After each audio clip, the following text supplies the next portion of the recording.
Bonjour à tous et bienvenue pour cette interview, le premier de la rentrée. Je suis très contente de vous retrouver avec une invitée très spéciale aujourd'hui puisqu'elle travaille l'art de la perle, mais la perle d'une manière qu'on n'attend pas puisque au lieu d'en faire des bijoux, elle en fait des tableaux. Alors avant d'aller plus loin, je voudrais bien sûr saluer toute l'équipe dont ne vous demande pas d'y croire, souhaiter vraiment la bienvenue à tous ceux qui regardent cette émission, à mes invités d'aujourd'hui et les futurs. Et je me réjouis aussi de vous retrouver sur le groupe Facebook dédié à cette émission. Ça s'appelle Art TV Sandrine Dupuis. Et avec le même nom, vous trouverez celui de la chaîne dans lequel je rediffuse tous les interviews qui passent ici, mais aussi des trucs et astuces pour tous ceux qui ont envie de se mettre à la peinture ou pour tous ceux qui sont déjà des artistes confirmés, parfois en panne d'inspiration. Donc, bienvenue à tous, venez nous rejoindre, abonnez-vous sur Art TV Sandrine Dupuis. Aujourd'hui, j'accueille Clara Tissot. Bonjour Clara. Bonjour Sandrine. C'est vraiment toujours un plaisir de discuter avec toi. On se connaît depuis déjà un petit temps maintenant. Tout à fait. Voilà, on a eu l'occasion de se revoir au festival On ne vous demande pas d'y croire du mois de juin. Oui, Oui, oui, oui. Où tu es venue avec de nouvelles œuvres. tout à fait. Les nouveaux petits bébés sortis tout juste de l'atelier, de nouveaux formats. Voilà. Voilà. Alors on va explorer tout ça tout au long de l'émission, bien sûr. Et ma première question serait justement, qu'est-ce qui t'a amené à choisir la perle comme média? Alors, qu'est-ce qui m'a amené à choisir la perle? Eh bien, tout simplement, ça vient de mes parents et de ma maman en particulier, puisqu'elle a toujours été passionnée par les pierres semi-précieuses et les belles matières. Elle a beaucoup voyagé. De tous ses voyages, elle rapportait de vrais trésors dans ses valises. Et elle m'a transmis l'amour des belles choses, l'amour des belles matières. Et depuis que je suis petite, j'aime vraiment tout ce qui brille. Et donc elle m'a transmis cela. Et dans cette idée du travail avec les perles, puisqu'on est dans une émission qui traite du lien entre art et spiritualité, est-ce qu'il y a pour toi une notion d'éternité dans ces perles et si oui, est-ce que tu peux nous en parler? Oui, oui, bien sûr, parce que comme alors je ne travaille pas qu'avec des pierres semi-précieuses, mais je travaille. Alors les pierres semi-précieuses sont vivantes. Pour moi, voilà, elles véhiculent déjà quelque chose. Et au-delà de ça, tout ce qui est une matière est un peu vivant pour moi. Ça a une histoire et aussi ça brille. Donc il y a ce côté, selon la lumière, l'œuvre va vraiment changer en fonction de la journée. On va la découvrir d'une certaine manière le matin, et tout au long de la journée, elle va évoluer. Et donc on a des jeux de lumière qui se créent, et rien que par ça déjà c'est vivant.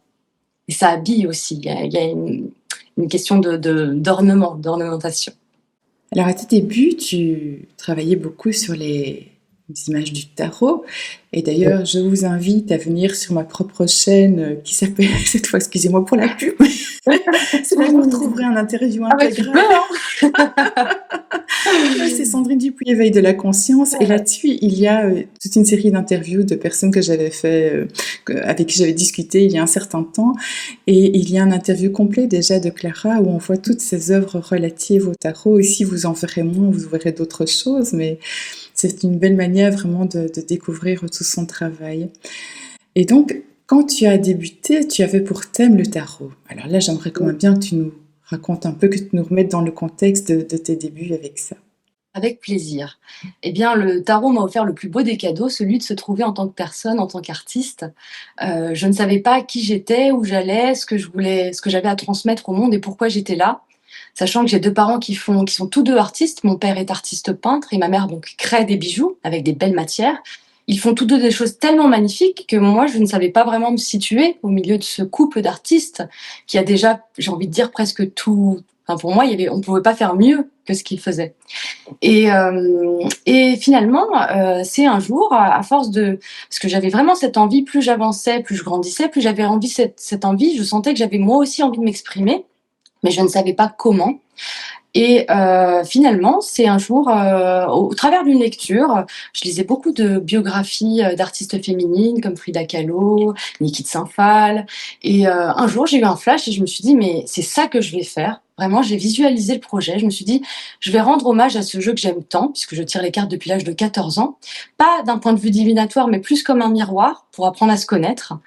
Et je les ai visualisées en grand, entièrement, perlées, ornementées, brillantes, vivantes et quelque part, du coup, c'est beau parce que ça rend aussi hommage à mes 2 parents puisqu'on retrouve, comme tu disais si justement en début d'interview, ce ne sont pas des bijoux, ce sont des peintures bijoux finalement, donc c'est à la fois de la peinture et du bijou, et c'est une alliance des 2 passions de mes parents avec ce tarot qui me passionne depuis toujours, donc il y avait vraiment tout est lié au niveau de l'amour, c'est une histoire de cœur tout ça. Et donc ça a été mon tout premier projet artistique. C'est-à-dire que j'ai commencé par le battleur, j'étais à l'image du battleur, je n'avais aucune expérience, je savais pas quel col utiliser, par où commencer, par quel média, quel médium. Et donc ça a été 2 ans de travail, je suis allée les réinterpréter dans l'ordre. Elles faisaient 1 mètre par 50 de haut et c'était 1 mois par carte. Donc c'était passionnant parce que c'était vraiment aller à la rencontre de chaque arcane majeur dans l'ordre et donc se plonger dans son essence. C'était aller un peu plus loin que la théorie finalement et on était dans la pratique. Voilà, et donc ça a été une belle aventure artistique et humaine. Oui, et puis en même temps, je pense que tu as étudié vraiment en profondeur ces cartes. C'était pas juste recopier des images, il y avait aussi une démarche de compréhension. Complètement, j'avais envie d'apporter mon regard, que les autres puissent percevoir comment je percevais le tarot. Voilà, c'était aussi, moi je les ai toujours vues, comme des bijoux ces cartes. Elles sont belles, elles sont lumineuses, elles sont colorées, elles sont mystérieuses aussi et je ne suis pas la seule artiste à avoir, rendu hommage à ce jeu. Depuis des siècles finalement, chaque artiste à sa manière. Je pense par exemple au jardin des tarots de Niki de Saint-Phal en Italie, qui est absolument merveilleux, que je n'ai pas encore vu, mais que ça fait partie de ma wishlist, avec des grandes sculptures entièrement. C'est pareil, elle utilise de la mosaïque, donc on a ces jeux de lumière, on peut rentrer même dans les sculptures, ça doit être juste fabuleux. Et donc oui, on va forcément quand on va à la rencontre des arcanes, il se passe des choses.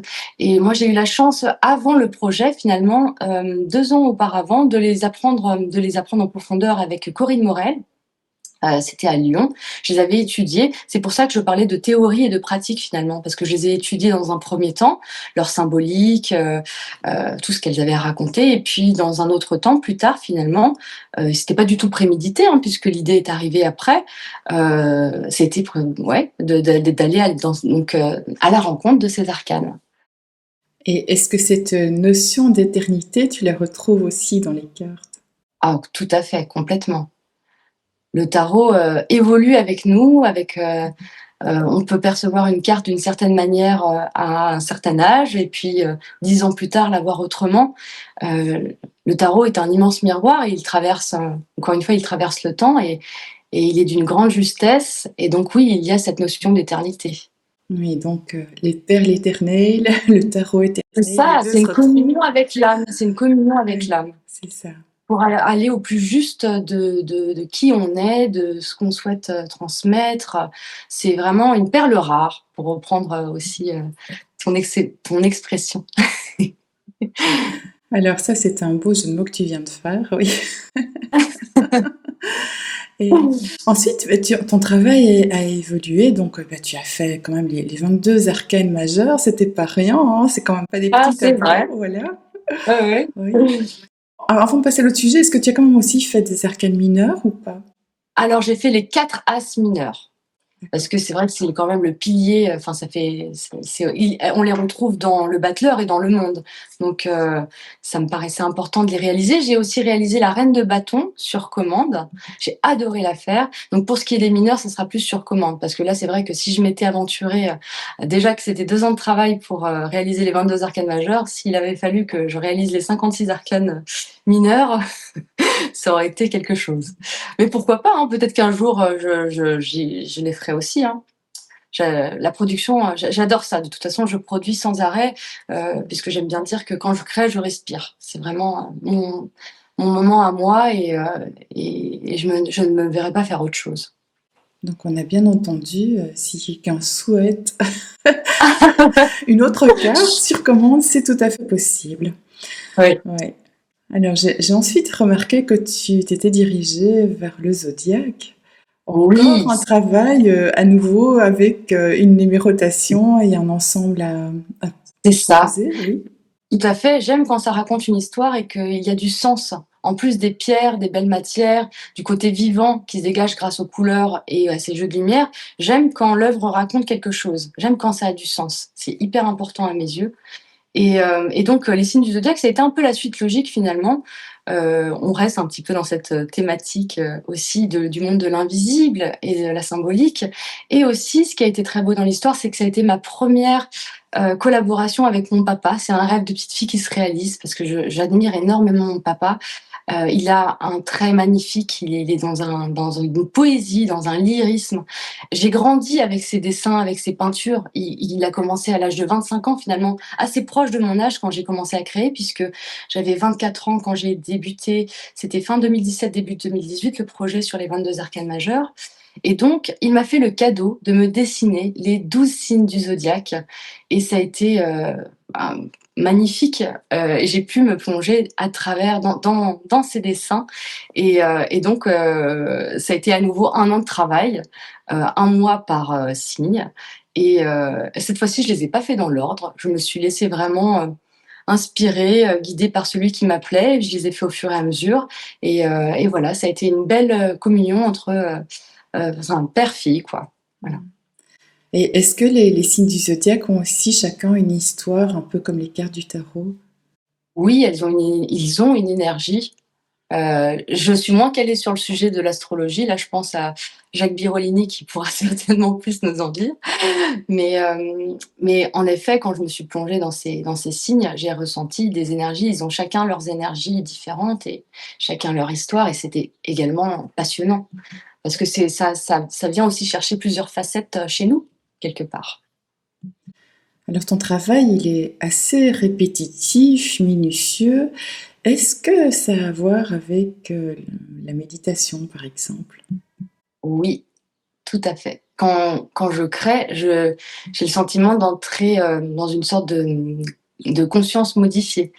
Heu, c'est pour ça que j'appelle cet espace un peu sacré. Je suis toute seule dans mon atelier, j'adore allumer ma petite bougie ou mon encens, mettre de la musique et on entre dans un autre état, un peu comme le pape entre la terre et le ciel. On est vraiment, c'est on peut dire aussi une communion avec soi et là-haut et parfois on se laisse aussi guider. Par exemple, il y a des fois, je me demande si c'est vraiment moi qui vais aller chercher cette pierre ou cette broche ou parfois elle était là juste sur la table. Enfin, c'est aussi un jeu, c'est comme une danse un petit peu et c'est hyper agréable. Pour moi, ça me recharge, ça me ressource. Ça me, ça me, ça me permet oui, c'est un moment avec moi-même, un vrai moment avec moi-même. Et quelle est ta relation au temps pendant ce moment-là? Oh, je suis complètement coupée. Je peux passer des heures à l'atelier. Pour moi, je vois pas le temps passer en fait, parce qu'en plus, il y a cette notion de satisfaction aussi. Plus je crée, plus je vois l'œuvre évoluer, plus je ressens, elle me nourrit un petit peu. Il y a ce côté aussi, et c'est ce que je souhaite aussi transmettre, c'est que ça n'apporte pas qu'à moi, mais en général, de toute façon, hein, quand il y a une rencontre qui se fait, c'est jamais anodin, en général, entre une œuvre et un acquéreur. Et il y a souvent quelque chose, c'est lié, c'est vivant. Et l'idée, c'est qu'elle accompagne aussi l'acquéreur avec toute sa symbolique et toute sa richesse. Oui, alors en parlant de richesse, ben moi, un truc qui m'épate, c'est la richesse des coloris aussi. Et comment fais-tu pour choisir la gamme de couleurs, choisir la forme des pelles? Comment tu fais pour choisir le matériel que tu utilises dans chaque tableau? Alors le secret, c'est d'avoir un super stock que je crée au quotidien. Et j'adore, en fait, même quand c'était pas prévu, mettons, je rentre dans un magasin, je vois quelque chose d'anodin qui me plaît, paf, toc, j'achète. Parce que je sais que c'est pour une œuvre ou que c'est pour quelque chose plus tard. Et ça ne manque pas. En général, quand je commence quelque chose, c'est fou comme, sans le savoir, ça sera la matière parfaite qui ira pour cette œuvre. Donc c'est un stock que je crée au quotidien et du coup, forcément, autour de moi, j'ai beaucoup de matières différentes, beaucoup de formes différentes. Il y a du précieux, il y a du non précieux, parfois il y a même des cailloux, du verre. Je me souviens d'une plaque de verre qui avait explosé en 1000 morceaux. Heu, Mes collègues allaient les jeter et j'ai dit: «Oh, surtout pas, garder!» parce que j'y ai tout de suite vu des galaxies et je les ai utilisées, dans mes signes du zodiaque. Parce qu'à l'époque, donc j'avais travaillé, et je retravaille à nouveau pour financer mes prochains salons. Le métier d'artiste, c'est pas de tout repos. Il faut vraiment se surpasser et se donner les moyens et à l'époque, je travaillais dans une entreprise et donc les trésors sont partout, c'est ça que je veux dire. Ils se présentent comme ça et cette série a été sublimée par ces morceaux de verre qui ressemblaient à des galaxies, voilà, dans mes œuvres. Mmh. Donc il y a voilà, tout pour moi, dans chaque objet, je vois quelque chose, que je peux intégrer, plus tard, dans mon travail. Oui, c'est ça. Donc il y Ouais, avait le c'est stock de ça. ta maman au départ et puis, C'est une ça, partie s'est tout à fait, tu épuisée fais et bien de puis le mentionner. Oui, oui, il y a aussi, et ça c'est vrai, un vrai trésor, une valeur ajoutée à mon travail, c'est que j'ai la chance d'avoir des parents qui ont travaillé 10 ans dans le milieu de la haute couture. Ils créaient des très belles collections pour Saint Laurent, Christian Lacroix, Anne Maury. Moi, j'étais toute petite à l'époque, j'ai vu les collections se créer. Et donc, ça a été 10 années de haute couture avec les petites mains à l'atelier. Moi, je prenais les cristaux Swarovski que je plantais avec mes sœurs dans la pâte à modeler. Je prenais des tubes de chimie que je remplissais de pétales de fleurs, de pigments de peinture. Enfin, je faisais déjà finalement, mes petites expériences. Et donc, ces trésors-là, j'ai pu les récupérer plus tard parce que finalement, après ces 10 années de travail dans la haute couture, mes parents ont gardé des fins de collection qui étaient inutilisées et qui dormaient dans le grenier de la grand-mère et donc que j'ai pu ressortir à la lumière 15 ans après. Et donc on peut avoir des broches véritables qui n'ont pas bougé dans le temps finalement, des années 1990, des broches authentiques, des pièces uniques qui ne se referont pas, donc qui prennent de la valeur et que je réintègre aujourd'hui avec beaucoup de parcimonie dans mon travail. Donc on peut avoir des broches Saint-Laurent, des boucles d'oreilles Yves Saint-Laurent, des broches Christian Lacroix, c'est merveilleux. Et ça, c'est une chance immense. ah ça oui alors. Et et avoir un tel tableau est une chance immense aussi, je vous assure que c'est enfin, Merci. vous voyez déjà les photos qui défilent évidemment, on peut se rendre compte vraiment de la beauté de ce travail et on est passé donc de la symbolique du tarot, la symbolique du zodiaque et puis j'ai vu que tu avais fait de plus petits tableaux qui étaient, du symbole pur en fait. Tout à fait. Je fais beaucoup de différentes expositions. Je fais des salons créateurs, des expositions d'art contemporain, des salons des arts divinatoires. Et à force, bah, je me suis dit, c'est vrai que moi, j'ai commencé tout de suite avec les très grands formats. Et je m'étais dit, je sais pas pourquoi, petit, ça rendra pas la même chose. Alors qu'en fait, pas du tout. Les petits formats, ça fait des vrais petits bijoux, des vrais petits trésors. Et en plus de ça, j'adore me prêter à ce jeu. Donc, depuis peu, je fais des formats de 30 par 40. Le plus petit que j'ai fait jusqu'ici, c'était 10 par 15. Bon, j'irai pas plus petit. Mais c'est vrai que ça fait comme des petits trésors. J'ai fait aussi une petite série d'ex-voto. Et en effet, donc là, on est encore plus proche du symbole finalement parce qu'on est uniquement axé sur un symbole, justement, sur un papillon, sur une libellule, sur un ex-voto. Oui et comme le bijou a son fermoir et son écrin, enfin tu sais tout ce qu'il y a autour des perles en elles-mêmes, tes Oui, tableaux ils sont aussi superbement encadrés et ça aussi ça met bien en valeur le travail, hein. oui, oui, je travaille avec un encadreur, un atelier d'encadrement sur mesure. Ils font du sur mesure. Ouais. Oui, beh, c'est très, très joli, félicitations à eux aussi Merci. alors, voilà. Alors Merci. aujourd'hui, tu fais tout à fait autre chose encore. On reste toujours dans le monde des perles, dans le coloris, dans le brillant bien sûr, mais ce sont des portraits de femmes. Alors d'où viennent ces portraits et comment tu les utilises?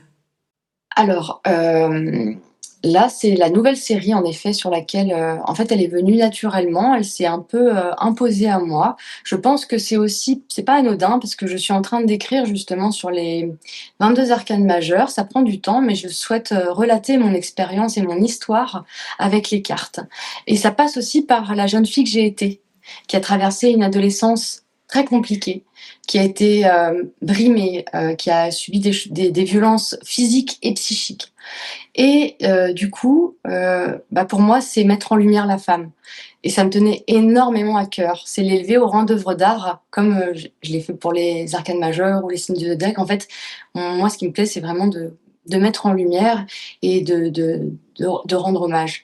Et donc, ces femmes, mine de rien, c'est les rendre lumineuses, perlées, colorées et belles. Donc voilà, ça me tenait à cœur. Donc c'est en collaboration avec un autre artiste qui s'appelle Art of Prima. C'est un nom d'artiste qu'il s'est donné. Et donc, pour l'instant, ce sont des femmes qui n'existent pas. Mais j'ai envie d'aller plus loin dans ma démarche et de partir évidemment de femmes qui existent bien réellement, qui ont existé et qui existent aujourd'hui. Donc, ça sera la suite de l'aventure. Ça prend du temps, c'est de la production. Mais en tout cas, c'est l'idée. Donc c'est un hommage aux femmes finalement. Oui, c'est un hommage aux femmes. Ouais, tout à fait. Et qu'est-ce que tu cherches à transmettre à travers leur visage embelli comme ça par toutes ces perles? C'est qu'on voit leur beauté, qu'on voit leur âme, qu'on voit leur courage, leur beauté, leur magie, parce qu'elles ont quelque chose d'envoûtant, de magique, et oui, leur énergie. Et avec ce processus qui est à la fois entre technologie et tradition, est-ce que tu as l'impression de quelque part marier les temps anciens et les temps modernes, la temporalité, l'éternité? C'est pas faux, c'est bien dit. Oui, oui, tout à fait. C'est vrai. Tu vois, j'avais pas encore vu cette vision-là, mais c'est très intéressant. Ouais. Ah, mais c'est ce que j'adore quand on discute ensemble, c'est que tu as parfois un regard sur mon travail que je n'ai pas, et voilà.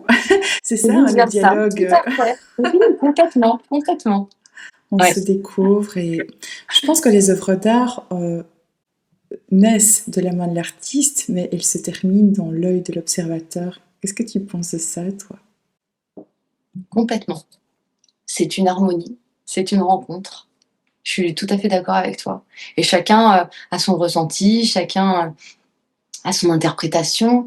Et c'est pour ça que quand une œuvre, il y a cette fusion qui se fait entre l'acheteur et l'œuvre, c'est pas pour rien. C'est qu'elle était pour lui. Et c'est ce que j'aime aussi dans tout le processus de création, c'est que je me dis, mais pour qui sera cette œuvre? Je sais pas encore, mais je sais qu'elle est pour quelqu'un.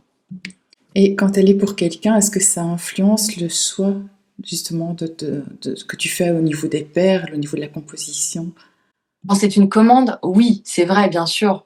J'aime bien alors je ne perds pas ma créativité, là, l'exercice difficile, c'est de se dire, de ne pas se brimer, s'empêcher de, parce que parfois on se dit: «Ah, peut-être que la personne n'aimera pas».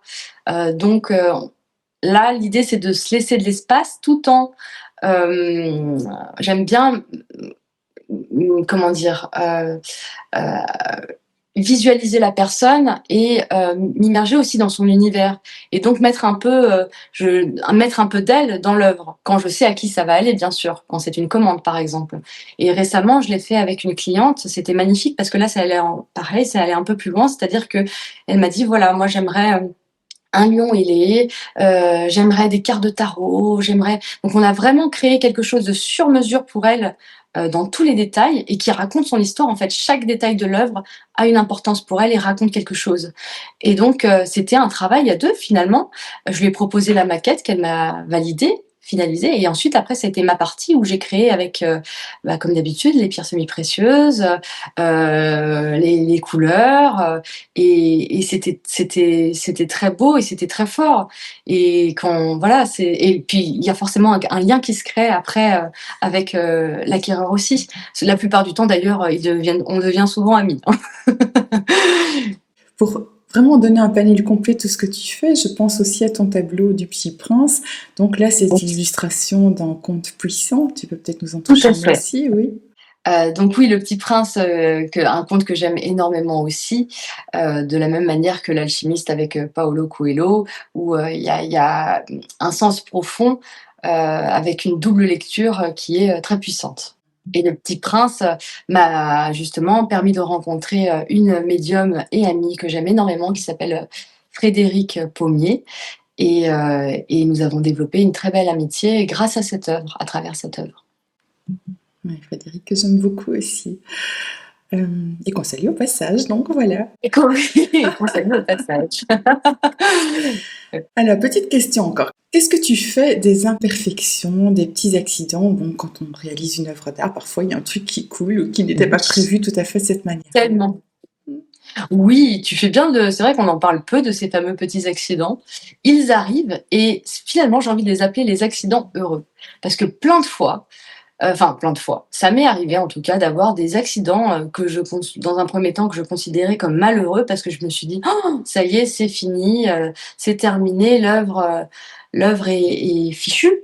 Je pense notamment une fois à une exposition à Genève, où j'étais revenue, j'étais épuisée et je n'avais pas déchargé les œuvres, mais on était en plein hiver, il faisait très froid et une des œuvres a subi un choc thermique et donc comme c'est du marouflage dans un premier temps, si tu veux, il y en a une qui a subi, des bulles se sont développées, ce qui n'était pas le cas évidemment avant. Et quand j'ai découvert ça le lendemain matin, en plus c'était une œuvre que j'adorais, c'était un roi de trèfle, j'étais vraiment désemparée.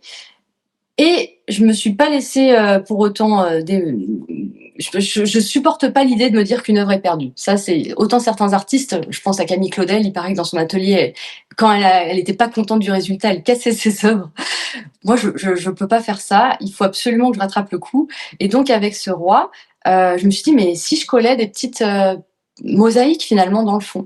Et c'est comme ça que j'ai découvert que c'était superbe et que j'ai fait plein d'autres œuvres entièrement tapissées de mosaïques parce que je trouvais le rendu super. Et j'aurais pas forcément, de par moi-même, eu l'idée de le faire dans un premier temps. Donc parfois, il y a des accidents heureux qui nous donnent des idées auxquelles on n'aurait jamais pensé. Et c'est pas arrivé qu'une fois, c'est arrivé quand même pas mal de fois. Ouais, j'ai eu un accident marouflage aussi un jour, mais moi, elle a été complètement fichue, mais bon, soit. Ah, Mais je voudrais que tu reviennes sur ce mot parce que ceux qui nous regardent ne savent peut-être pas ce que c'est et c'est bien aussi, quelquefois, d'expliquer un peu tout la à fait. technique. Marouflé, donc un papier. Marouflé, c'est en fait collé sur une toile, sur un châssis ou sur un plexi, sur un support en tout cas. Donc on peut avoir un papier, une toile, et donc alors je ne sais pas exactement toutes les étapes parce que moi je le fais d'une certaine manière, mais quand on va voir un maroufleur, je pense qu'il a différentes colles. Puissantes et je sais pas comme peut-être que toi tu l'expliquerais mieux que moi. Euh, Non, non, je pense que c'est très bien. Ben, nous, on le fait comme tu dis à notre manière. L'idée, c'est de coller sur une surface et sans faire de C'est bulles. ça. C'est Voilà, que ça, ce soit... oui, c'est ça, Et que les exactement. deux supports sont en parfaite adhésion, pardon, adhésion tous les deux. C'est ça. Exactement, ouais. Et dans toutes tes œuvres, est-ce qu'il y en a une que tu aimes particulièrement ou en tout cas un sujet qui t'est plus cher que les autres? Le tarot de Marseille restera ad vitam aeternam, hein, parce que encore une fois, c'est grâce à lui que je me suis trouvée en tant qu'artiste. Je lui dois énormément. En plus, il m'accompagne même au nom. J'ai découvert récemment que mon anagramme Clara Tissot, au sein même de mon nom et prénom, on a le mot tarot. Mon anagramme, c'est Kali Tarot, donc c'est assez beau. Lis ce qui arrive dans le tarot.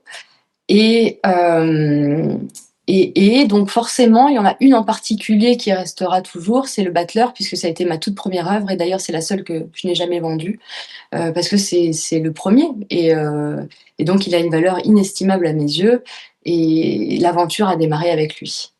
Alors Clara, eh bien, je pense que tu as du pain sur la planche, qu'il y a beaucoup de choses qui t'attendent dans les semaines et les mois à venir.